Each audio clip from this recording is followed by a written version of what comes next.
I'm here with Brian Gerard, who's the community director at Bungie, and we're here to talk about Halo Reach. Halo Reach is, I think, being pitched as the game of the year. So does that put a lot of pressure on you? Honestly, the pressure that we have, it comes internally for us. I mean, we are looking at a decade's worth of experience building Halo, and for what very well might be our final Halo game, the pressure on us is to really make our mark and leave our fans with something that we believe is the most defining Halo title to date. Now, the big announcement today is the beta date, so can you tell the audience what that is? Yeah, so just like we did for Halo 3 back in 2004, we're going to have a public beta for Reach. It's actually going to start on May 3rd, and the only way you can be a part of that is through your ODST game disc. And we're going to give hopefully a few million people a chance to come in, kick the tires, and really truly help us make the final game that much better in the fall. So I mean, obviously helped a massive deal with Halo 3 and even Halo 2, I believe, as well. Yeah. So, for Halo 3, we had about 800,000 people that played our beta for a couple weeks, and the amount of information and data that we got was instrumental and critical for us. It's important, but in the same regard, it's terrifying because we're putting an unfinished game into the hands of the public, and we know people are going to judge us based on that. So we're doing all we can to make sure it's a really fun experience.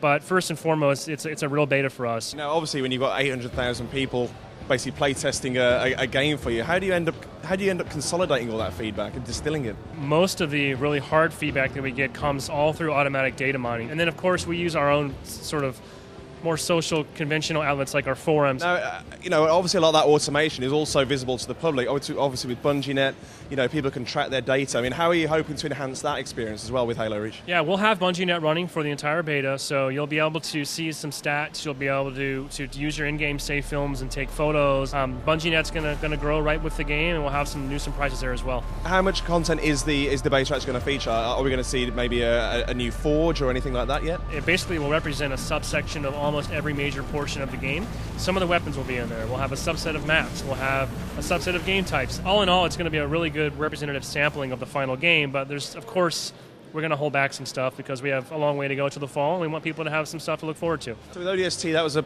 slightly more polished version of the Halo 3 engine. Is Reach another evolution of that, or is it something you've started from scratch? They're radically different. ODST from the beginning was meant to be about a one-year project, but Reach is much different. The game would have been close to 3 years in development by the time we ship it. We've had to radically overhaul every system in our game, so we're going to do things that we've never been able to do before in a game. Our environments are just much more immense and vast and open to exploration. So really, we're just pulling out all the stops. How much can you say about the campaign at the moment? Obviously, with ODST, we saw a new way of telling a story within the Halo universe, seeing it from the perspective of multiple ODSTs.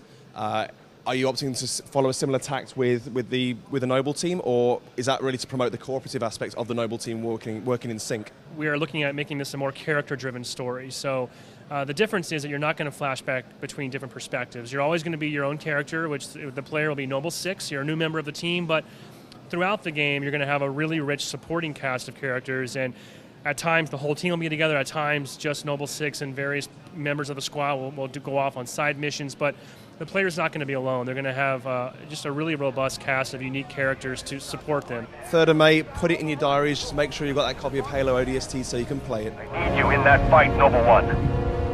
Noble 1, come in. Noble 1, do you read me?